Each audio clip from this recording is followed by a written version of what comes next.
Assalamualaikum.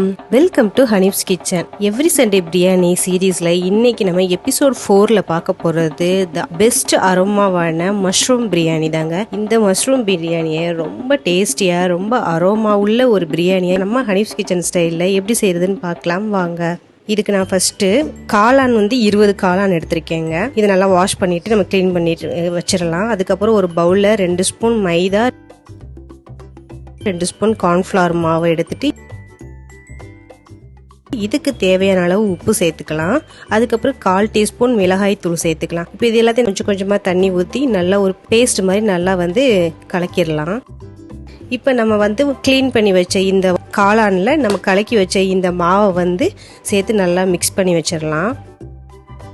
இப்போ mix பண்ணதுக்கப்புறம் இதை நம்ம டவாவில் போட்டு லைட்டாக ஃப்ரை பண்ணிடலாம். ஃபஸ்ட்டு நம்ம அடுப்பை ஆன் பண்ணி டவா வச்சு 50 ml ஆயில் ஊற்றிக்கலாம். இப்போ இந்த ஆயில் நல்லா ஹீட் ஆனதுக்கப்புறம் நாம் இந்த காளானை நல்லா இந்த மாவில் துவட்டி இந்த காளானை ஃபுல்லாக எண்ணெயில் போட்டு ஃப்ரை பண்ணிடலாம். கரெக்டாக 1 நிமிஷம் குக் ஆனால் போதும், நம்ம டர்ன் பண்ணிடலாங்க. காளான் ஃபுல்லாக குக் ஆகணும்னு அவசியம் கிடையாது, ஜஸ்ட் 1 நிமிஷம் குக் ஆனாலே போதும். அதுக்கப்புறம் டர்ன் பண்ணிட்டு இந்த சைடும் ஒரு நிமிஷம் நல்லா குக் பண்ணி வச்சுக்கலாம். இப்போ நம்ம அடுப்பு ஆஃப் பண்ணிட்டு இந்த டவாவை அப்படியே இறக்கி வச்சிடலாம். இதை நம்ம எடுக்க வேணாம், இந்த எண்ணெயிலேயே இருக்கட்டும். இப்போ நம்ம ரைஸை வடிச்சிடலாம். இதுக்கு நான் ஃபர்ஸ்ட் ஒரு பாத்திரத்தில் 6 அளவு தண்ணி ஊற்றி அடுப்பை ஆன் பண்ணி வச்சிடுறேன். இந்த தண்ணியில் 2 பிரியாணி இலை, 5 ஏலக்காய், 3 சின்ன துண்டு பட்டை, அதுக்கப்புறம் 10 கிராம்பு, 1 ஸ்பூன் மிளகு, அப்புறம் 1 ஸ்பூன் சீரகம், இது எல்லாத்தையும் சேர்த்துக்கிறேங்க. அதுக்கப்புறம் 1 ஸ்பூன் இஞ்சி பூண்டு பேஸ்ட்டையும் போட்டுட்டு அதுக்கப்புறம் 1 ஸ்பூன் ஆயிலும் ஊற்றிடலாம். இப்போ இந்த தண்ணி நல்லா கொதிக்கட்டும். இதுக்கு நான் பாஸ்மதி ரைஸ் 1/2 கிலோ எடுத்திருக்கேன். நம்ம இந்த தண்ணியில் கொதிச்சோடனே நல்லா பாஸ்மதி ரைஸை நல்லா வாஷ் பண்ணிவிட்டு இந்த தண்ணி நல்லா கொதிச்சோன்னே சேர்த்துடலாம். சேர்த்துட்டு ஒரு 80% குக் ஆனால் போதும். இதுக்கு தேவையான அளவு உப்பு சேர்த்துக்கலாங்க. சேர்த்துட்டு இதை நல்லா மிக்ஸ் பண்ணிவிட்டு ஒரு 80% குக் பண்ணிடலாம். இப்போ பார்த்தீங்கன்னா ரைஸ் 80% குக் ஆகிடுச்சு. ஸோ இப்போ நம்ம ஃபில்ட்ரு பண்ணிடலாம். இந்த மாதிரி ஒரு பாத்திரத்தில் நம்ம ஃபில்ட்ரு பண்ணிடலாம். இந்த மாதிரி பண்ணும்போது நம்மளுக்கு ரைஸும் அதோட ஸ்பைசஸ் எல்லாமே கிடச்சிரும், தண்ணி மட்டும் ஃபில்டர் ஆயிருங்க. இப்போ பார்த்தீங்கன்னா ரைஸு அதோட சேர்ந்து இந்த ஸ்பைசஸ் எல்லாமே நம்மளுக்கு கிடச்சிருச்சு. இப்போ நம்ம பிரியாணி ரெடி பண்ணிடலாம். இதுக்கு நான் ஃபஸ்ட்டு 2 பெரிய வெங்காயத்தை நீல வாக்கில் கட் பண்ணியிருக்கேன். அதுக்கப்புறம் 4 தக்காளியும் நீல வாக்கில் கட் பண்ணியிருக்கேங்க. அப்புறம் புதினா மல்லி 2 சேர்த்து ஒரு கைப்பிடி அளவு எடுத்திருக்கேன்.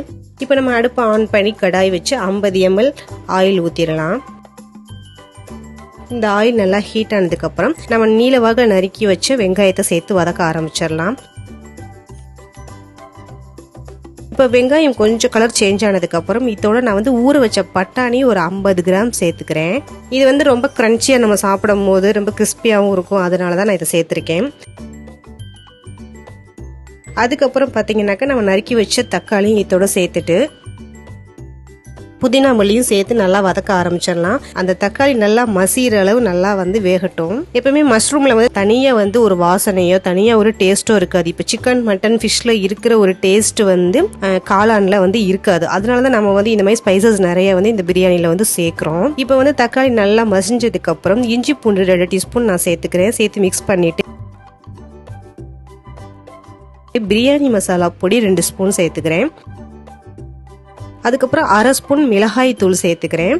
அப்புறம் 2 ஸ்பூன் தயிர், கெட்டி தயிர் சேர்த்துக்கலாங்க. சேர்த்துட்டு இப்போ இது எல்லாத்தையும் நல்லா மிக்ஸ் பண்ணிடலாம். இப்போ இது எல்லாத்தையும் நல்லா மிக்ஸ் பண்ணதுக்கப்புறம் நம்ம ஃப்ரை பண்ணி வச்ச இந்த மஷ்ரூமை அந்த டவால இருக்கிறதோட ஆயிலோட அப்படியே நம்ம இந்த மசாலா கலவையில சேர்த்துடலாம். சேர்த்து நல்லா மிக்ஸ் பண்ணிடலாம். இப்போ நல்லா மிக்ஸ் பண்ணதுக்கப்புறம் அடுப்பை நம்ம சிம்மில் வச்சுட்டு நம்ம ஆல்ரெடி குக் பண்ணி வச்சுருந்த 80% பாஸ்மதி ரைஸை இதுக்கு மேலே நல்லா ஸ்ப்ரெட் பண்ணி வச்சிடலாங்க. எல்லா ரைஸையுமே போட்டுட்டு நல்லா ஈவனாக ஒரே மாதிரி இருக்கிற மாதிரி நல்லா ஸ்ப்ரெட் பண்ணி வச்சிடலாம். அதுக்கப்புறம் 100 ml பால் எடுத்து இந்த ரைஸில் எல்லா பக்கமுமே படுற மாதிரி நல்லா ஸ்ப்ரெட் பண்ணி ஊற்றிடலாம்.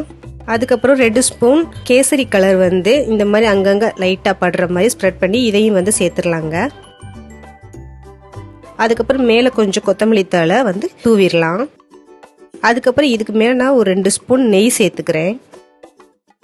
இப்போ இது எல்லாத்தையும் சேர்த்துட்டு நம்ம மூடி போட்டு ஒரு 15 நிமிஷம் சிம்மில் அப்படியே இருக்கட்டும். இப்போ 15 நிமிஷம் ஆச்சு. நம்ம ஓப்பன் பண்ணி பார்க்கலாம். அரோமா வேற லெவலில் இருக்குதுங்க. பார்க்கும் போதே அவ்வளோ வாசமாக சூப்பராக இருக்குது. ரொம்ப கலர்ஃபுல்லாக இருக்குது. பாருங்கள், நம்மளுக்கு சூப்பரான the best aroma mushroom biryani நம்மளுக்கு ரெடி ஆயிடுச்சு. இப்போ நம்ம இதை அடுப்பு ஆஃப் பண்ணிவிட்டு சர்வ் பண்ண ஆரம்பிச்சிடலாம். ரொம்ப ரொம்ப கலர்ஃபுல்லாக இருக்குது, பார்க்குறதுக்கு ரொம்ப வாசனையாக இருக்குது. மஷ்ரூம் பிரியாணி எப்பயுமே நீங்கள் வந்து அப்படியே தான் சேர்த்துருப்பீங்க, இந்த மாதிரி ஃப்ரை பண்ணி சேர்த்துருக்க மாட்டீங்க. ஸோ ஒரு தடவை இந்த மாதிரி ட்ரை பண்ணி பாருங்கள். எப்போதுமே இதே மாதிரி ட்ரை பண்ணுவீங்க. ஸோ அந்தளவு இது நல்லா சூப்பராக இருக்கும். இப்போ நம்ம டேஸ்ட் பண்ணி பார்க்கலாம். ரைஸ் வந்து ஒன்னோட ஒன்று ஒட்டாமல் அட் த சேம் டைம் நல்லா குக் ஆகியிருக்குது. அதுக்கப்புறம் இந்த மஷ்ரூமும் சூப்பராக இருக்குதுங்க. அந்த மேலே நம்ம மைதா மாவு போட்டு கோட்டிங் கொடுத்து ஃப்ரை பண்ணதுனால டிஃப்ரெண்ட் டேஸ்ட்டில் இருக்குது. ஸோ நீங்கள் கண்டிப்பாக அரோமா மஷ்ரூம் பிரியாணியை கண்டிப்பாக ட்ரை பண்ணி பாருங்கள். எப்படி இருந்துச்சுன்னு நம்ம கமெண்ட் பாக்ஸில் நமக்கு ட்ராப் பண்ணுங்கள். அப்படின்னு நம்ம சேனல் சப்ஸ்கிரைப் பண்ணுங்கள். பெல் ஐக்கானையும் கிளிக் பண்ணிடுங்க. அதோட நம்ம வீடியோஸ் எல்லாத்தையும் பார்த்து என்ஜாய் பண்ணுங்கள். தேங்க்யூ.